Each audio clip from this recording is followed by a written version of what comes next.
안녕하세요. 저는 50대 중반의 남자입니다. 저와 아내는 저희 어머니의 중매로 만나게 되었어요. 저희 어머니가 한식집을 운영하시는데 아내가 그 한식집에서 오랫동안 근무하시던 이모님의 조카였거든요. 아내가 그 이모님을 만나러 한식집에 왔었는데 어머니가 보시고는 마음에 드신 거죠. 하지만 저는 제가 어렸을 때부터 봐오던 이모님이어서 그런지 조카분을 소개받는 게 조금 쑥스럽더라고요. 그래서 들어온 중매를 거절했는데 어머니가 저를 쫓아다니면서 소개받으라고 재촉하시는 바람에 어쩔 수 없이 만나게 되었습니다. 그렇게 주말에 한 카페에서 만나 커피를 마시면서 대화를 나누는데 어머니가 왜 그렇게 소개를 받으라고 하셨는지 이해할 수 있었죠. 제가 봐도 아내는 참으로 착하고 단정한 여자였거든요. 그 모습의 매력을 느낀 저는 적극적으로 마음을 표현했습니다. 다행히 아내도 제가 싫지 않았는지 거절 의사를 밝히지 않았어요. 그래서 쇳불도 당김에 빼라는 속담처럼 아내 마음을 완전히 사로잡기 위해 최선을 다해 노력했죠. 그런 제 노력을 알아봐 줬는지 제 마음을 받아주었고 저희는 연애를 시작하게 되었습니다. 제가 처음 아내와 진지하게 만나고 있다는 소식을 어머니에게 알렸을 때 어머니는 그 누구보다 기뻐하셨습니다. 저희 아버지도 좋아하셨고요. 그렇게 아내와 연애를 시작한 저는 1년 정도 만남을 이어오다가 결혼하게 되었습니다. 상견례자리에는 아내의 아버지가 10년 전에 교통사고로 돌아가신 터라 장모님만 나오셨는데 아내 못지않게 정숙하신 분이셨어요. 다행히 결혼은 속전속결로 진행되었고 모두의 축복을 받으며 결혼한 저희 부부는 결혼하고 나서 1년 후 첫째 딸을 낳고 3년 후에는 막내 아들을 낳았습니다. 그런데 솔직히 모든 순간이 행복했다고 하면 거짓말이겠죠. 어떻게 부부가 한 가정을 이루며 살아가는데 항상 행복할 수가 있겠습니까? 그러나 위기가 찾아올 때마다 저희 부부는 충분한 대화를 통해 문제를 해결하려고 노력했죠. 그래서 큰 싸움 없이 오랜 세월을 함께 할 수 있었어요.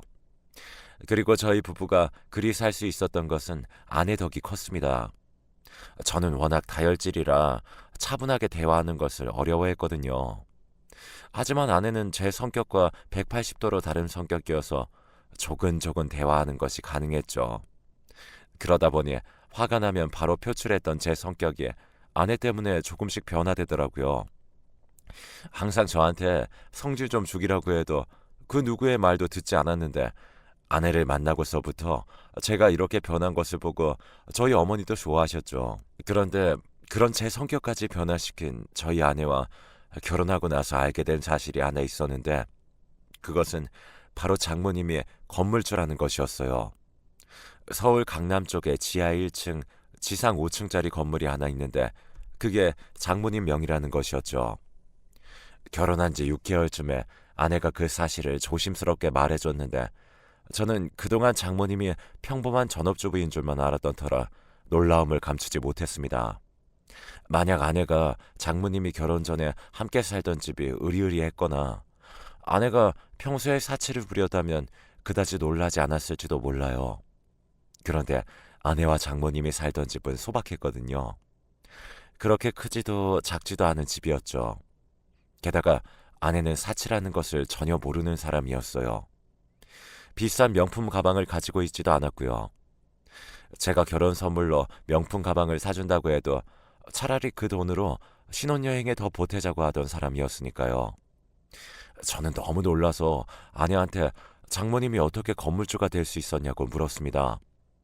그랬더니 아내는 돌아가신 장인어른이 물려주신 돈으로 장모님이 주식과 부동산을 해서 건물을 구매하셨다고 하더라고요. 그러면서 아내는 지금까지 숨겨서 미안하다고 했어요. 저는 사과하는 아내에게 미안할 일 아니라고 말했지만 왜 말하지 않았는지 궁금하긴 하더라고요. 그래서 왜 굳이 숨겨놓은 건지 모르겠어서 아내에게 물어보니까 그만한 이유가 있었어요. 장모님에게 건물이 있다는 사실을 알고 남자들이 아내에게 의도적으로 접근하는 일이 많았대요. 그 중에는 전과 육범의 사기꾼도 있었다고 했습니다. 그뿐만 아니라 장모님에게도 접근하는 남자들이 많았다고 하더라고요.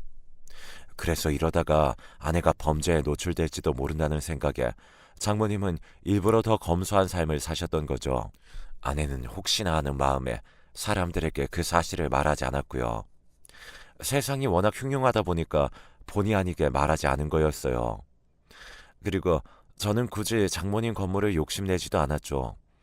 그런 사실을 알고 나면 콩고물을 기대하는 사람들도 덜어 있잖아요. 물론 장모님에게 90억이나 되는 건물이 있다는 사실을 알았을 때 저도 내심 기분은 좋았죠.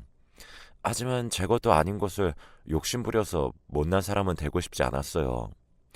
저도 충분히 가족들을 먹여 살릴 수 있을 만큼은 벌기도 했었고요.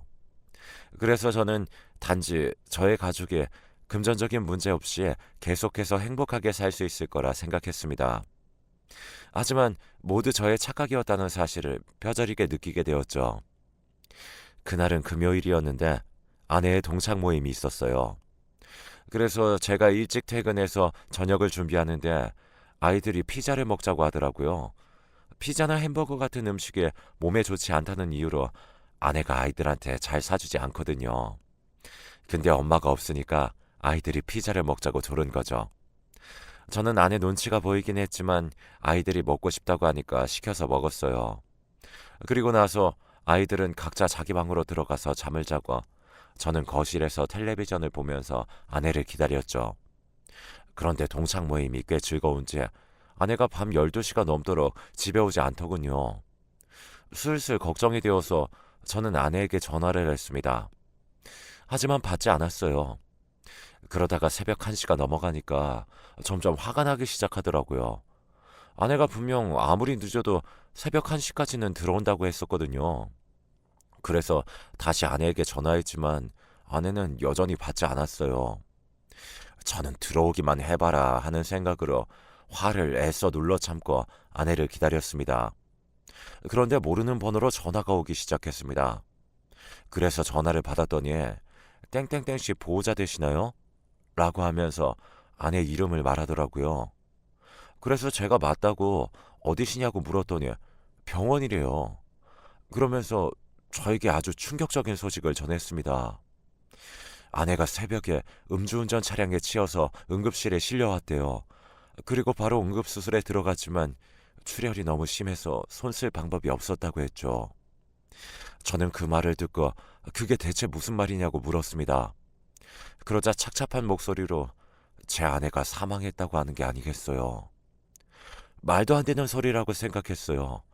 그래서 어느 병원이냐고 물어보고는 바로 달려갔죠. 그리고 병원에 가는 길에 어머니한테 전화해서 그때 아이들 좀 봐달라고 했습니다. 그런데 병원에 도착했더니 간호사가 저희 아내를 영안실로 데리고 가더라고요.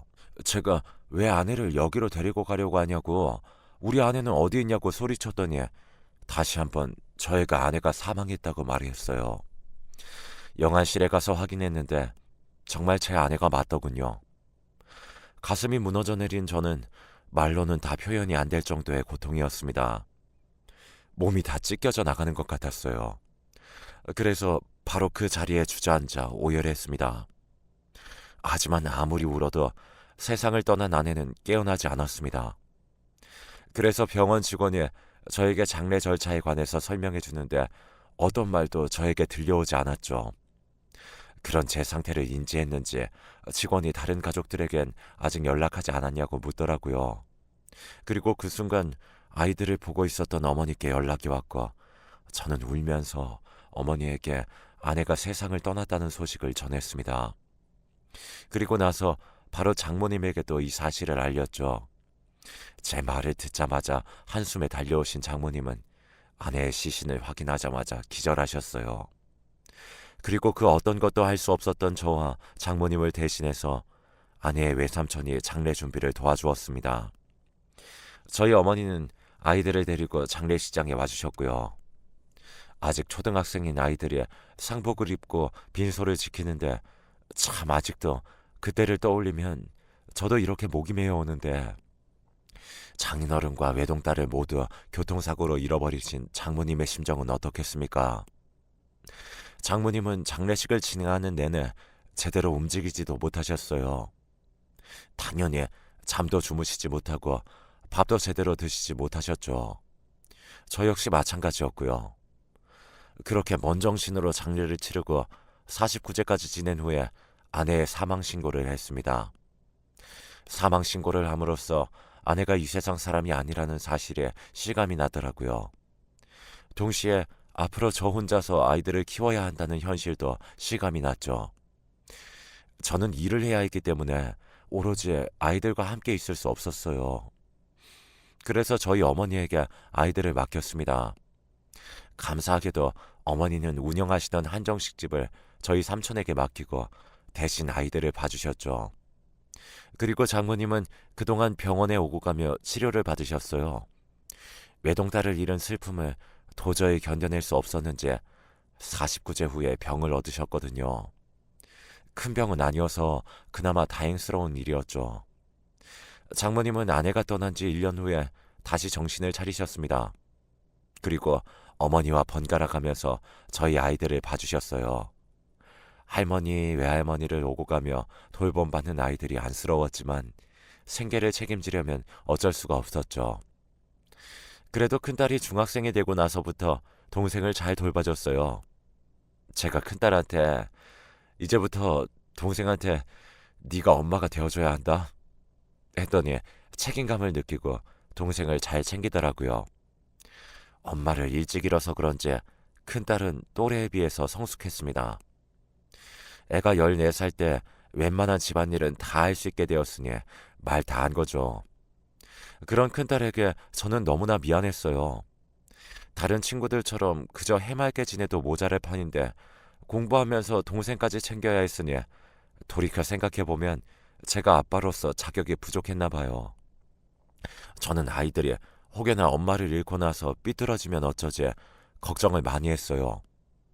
하지만 다행히 엄마를 닮아서 씩씩한 아이들이 엇나가지 않고 착실하게 학교 생활을 이어나가더라고요. 웃음도 잃어버리지 않고요. 그래서 저는 그런 아이들을 믿고 열심히 회사 생활을 정년퇴직하고 나서 어머니가 하시던 한정식집을 물려받았습니다. 그런데 회사 일을 하다가 가게를 운영하려니까 어려운 점이 한두 가지가 아니었죠. 하지만 삼촌이 도와주신 덕분에 빨리 적응할 수 있었어요. 그러던 어느 날 큰딸이 수능을 마치고 나서 겨울방학 동안 장모님 집에서 지내게 되었습니다. 저희 큰딸이 저보다 더 막내를 잘 챙겼거든요. 그런데 저녁 때 큰딸이 전화해서는 아빠, 아까 할머니 집에서 불 날 뻔했어 라고 하는 거예요. 저는 그 말을 듣자마자 바로 장모님 댁으로 달려갔죠. 그리고 제가 도대체 무슨 일이냐고 했더니 큰딸이 자세히 설명해 주었습니다. 낮잠을 자고 있었는데 뭔가가 타는 냄새가 나면서 화재 경고음이 들렸고 그래서 재빨리 일어나서 부엌으로 가봤더니 가스레인지 위에 있던 냄비에서 불이 나고 있었던 거죠. 다행히 장모님 댁에 소화기가 있어서 그걸로 불을 껐대요. 불을 끄자마자 바로 환기도 시켰고요.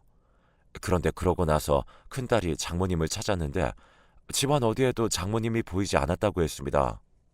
그리고 10분 정도 흘렀을 때 장모님이 집으로 오시길래 큰딸이 도대체 어딜 갔다 오신 거냐고 물었더니 잠깐 마트에 다녀왔다고 했대요.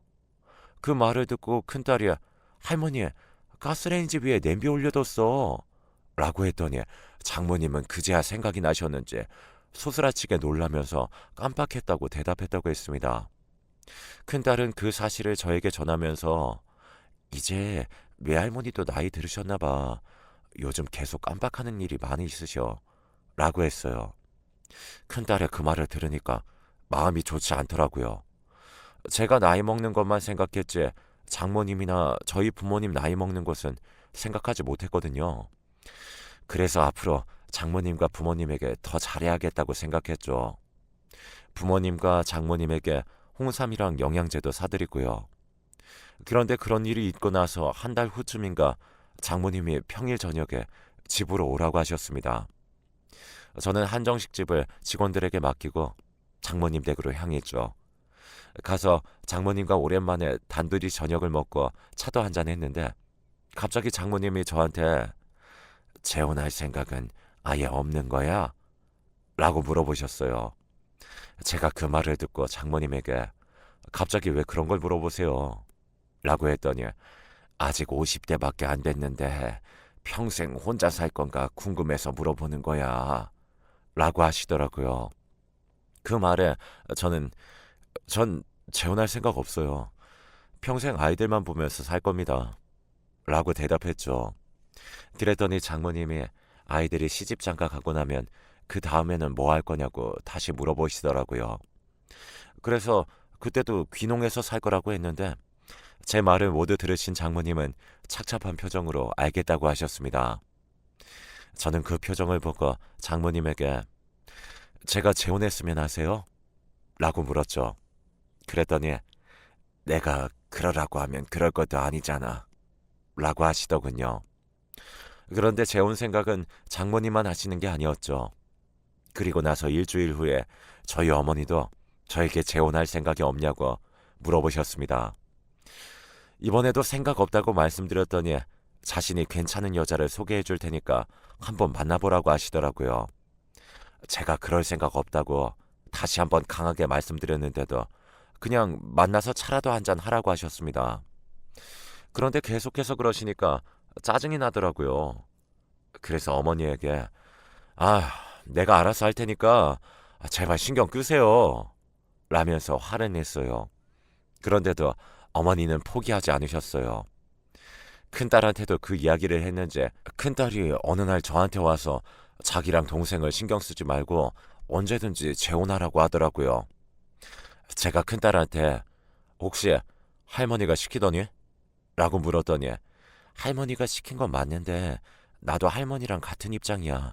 나는 아빠가 연애도 하고 재혼도 했으면 좋겠어. 라고 했죠. 그런데 만약 제가 재혼 생각이 있었으면 제가 알아서 연애도 하고 재혼도 했을 거예요. 그러나 저에게는 먼저 세상을 떠난 아내뿐이었죠. 다음 생에도 아내를 만나서 결혼할 거고요. 그래서 큰딸에게도 다시는 재혼 이야기를 꺼내지 말라고 했습니다. 그런데 저희 어머니가 저에게 소개해주고 싶은 여자를 억지로 한정식 집으로 데려오신 게 아니겠어요.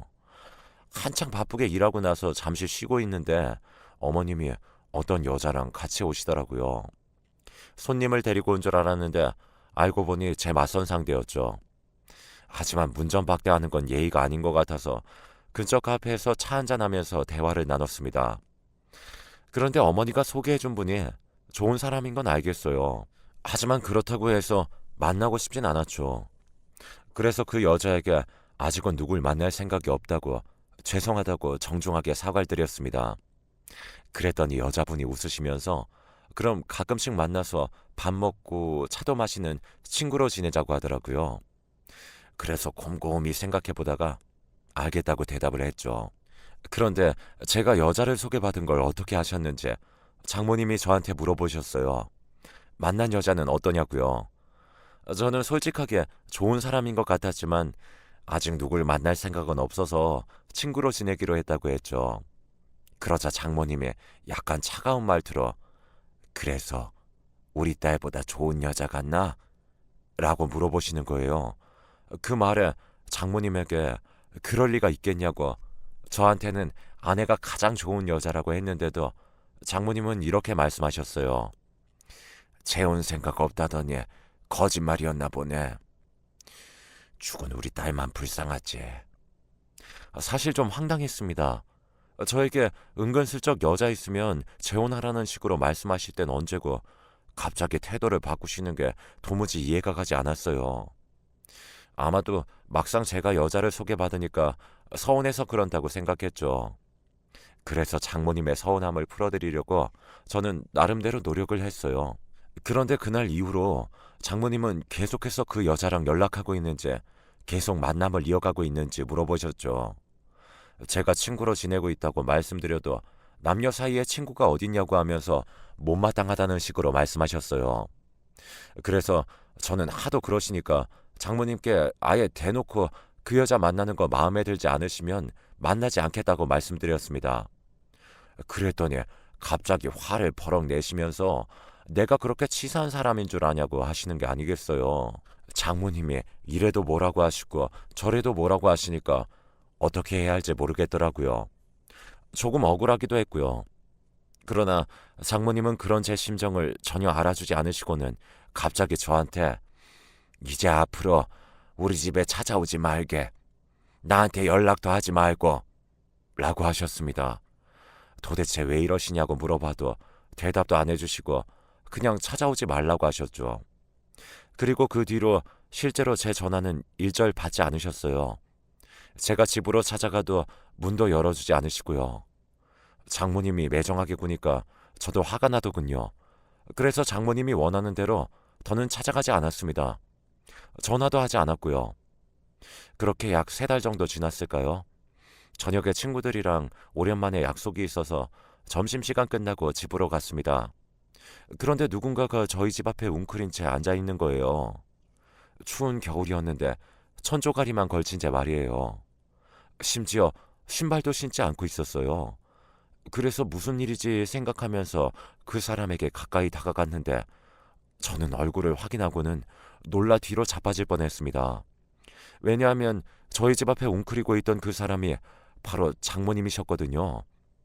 저는 확인하자마자 장모님! 이라고 외치면서 입고 있던 점퍼를 벗어 장모님을 입혀드렸어요. 그리고 도대체 여기서 뭐하고 계시는 거냐고 물었죠. 그런데 장모님이 대답도 하지 않고 멀뚱멀뚱 제 얼굴만 쳐다보시는 거예요.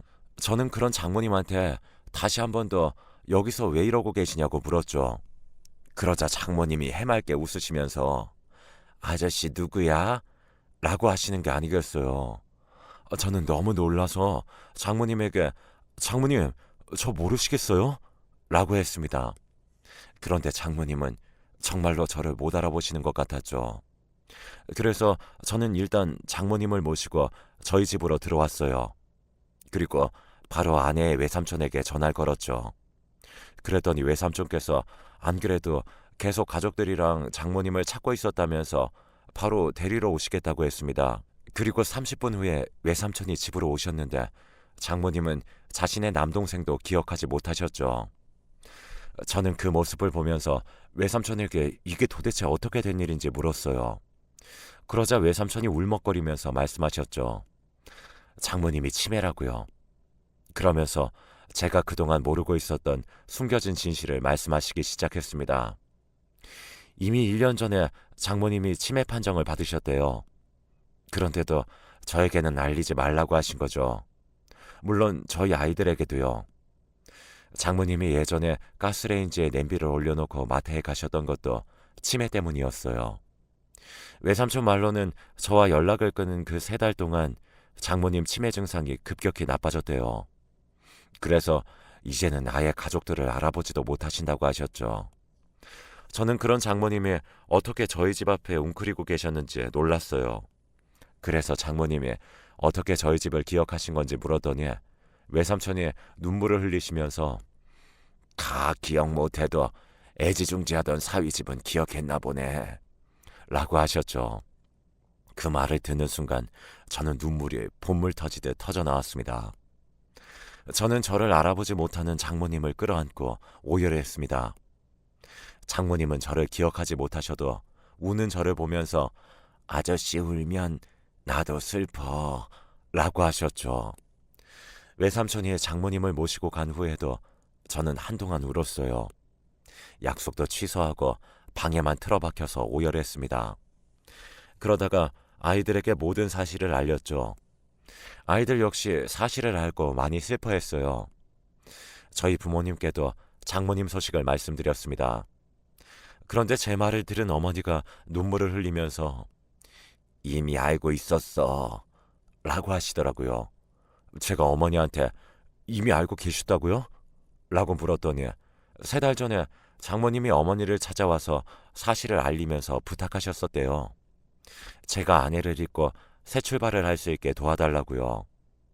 그리고 더 놀라운 것은 제가 소개받은 여자도 사실은 어머니가 아닌 장모님이 연결해준 분이었습니다.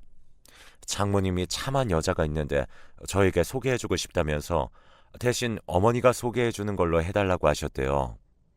그런데 왜 그렇게 장모님이 차갑게 군 거냐고 어머니한테 물었더니 일부러 정 떼려고 그러신 거라고 하더라고요. 결국 장모님은 오로지 저를 위해서 모질게 구신 거였습니다.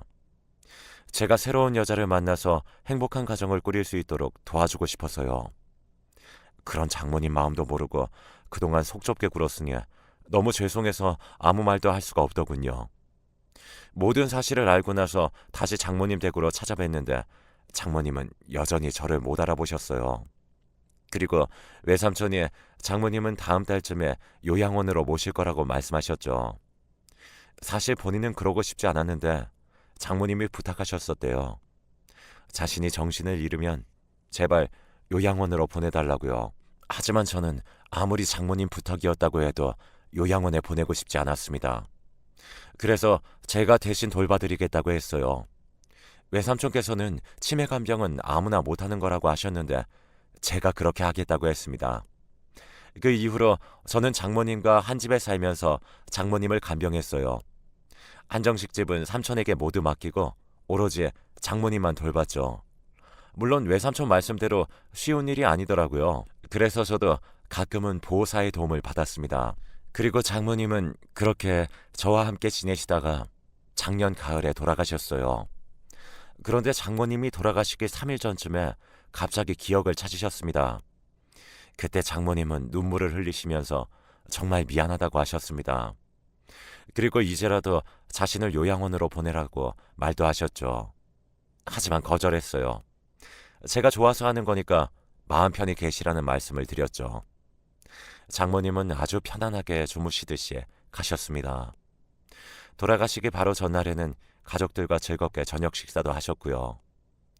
장모님이 돌아가시고 나서 변호사가 저를 찾아와서 말해주는데 장모님이 가지고 계셨던 건물을 저에게 남기셨더라고요.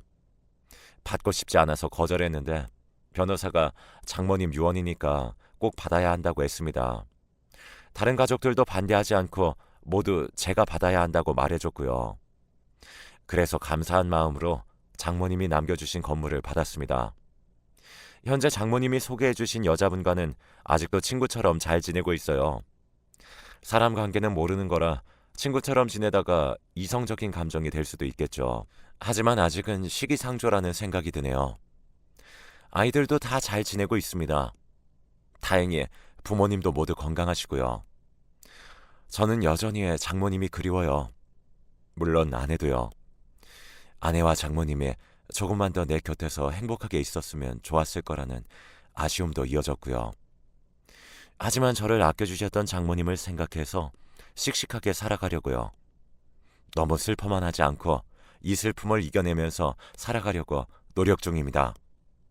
그럼 나중에 아내와 장모님을 하늘나라에서 다시 만날 수 있겠죠? 지금까지 제 이야기를 들어주셔서 감사해요. 기분 좋은 이야기는 아닌 것 같아서 죄송하기도 하네요. 하지만 제 장모님 이야기를 많은 분들에게 들려주고 싶었어요. 그래서 용기 내서 사연을 보냈습니다. 다들 건강하고 행복하세요.